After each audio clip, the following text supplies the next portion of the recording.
Let me ask you a question. Should you learn HTML first or databases? If you already know what these words mean, this question probably sounds strange. But someone really did send me this question.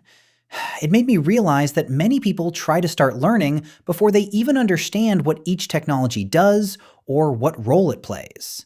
And when that happens, they end up learning a bit here and a bit there, but in the end, they don't really learn anything well.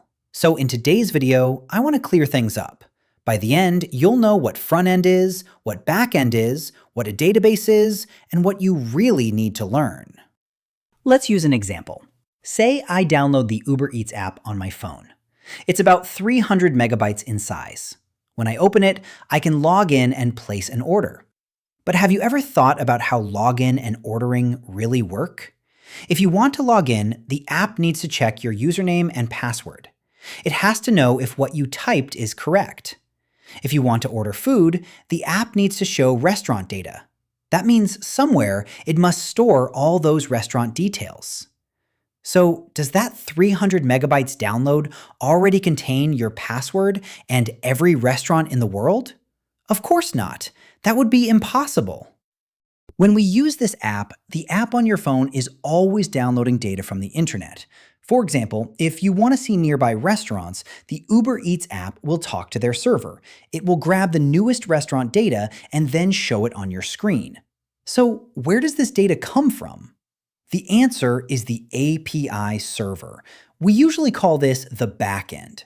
In this example, the 300 megabyte Uber Eats app you downloaded is the front end. The front end's job is to show the user interface. But to do that, it has to talk to the backend. It sends a request, gets the data, and then shows it to you. The backend's job is to handle the logic and calculations. It prepares the data that the front end needs. So let's look again at the process of checking nearby restaurants. You open the app and want to see restaurants. The app sends a request to the backend API server. The backend prepares the restaurant data and sends it back. The front end shows it on your screen.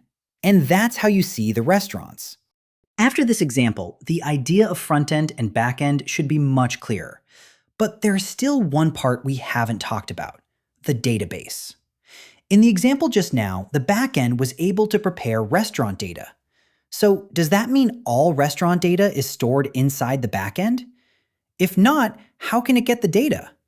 Well, if the number of restaurants is very small, maybe storing everything in the back-end could work. But as the data grows bigger and bigger, it becomes very hard to manage.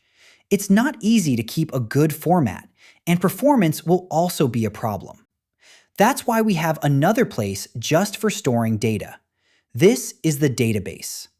The database is optimized for saving and reading data. So even if the data is huge, it can still quickly find the part you need. It also makes maintenance and backup easier. So in our restaurant example, the database might have a table that stores all the restaurant details. When the backend gets a request from the front end, it will go to the database, fetch the restaurant data, and then send it back to the front end. The front end shows it on your screen, and that's how you see the information. By now, you should understand what front end, backend, and database each do. So let's go back to the first question. Should you learn HTML first or database? Now you can see why this question is strange.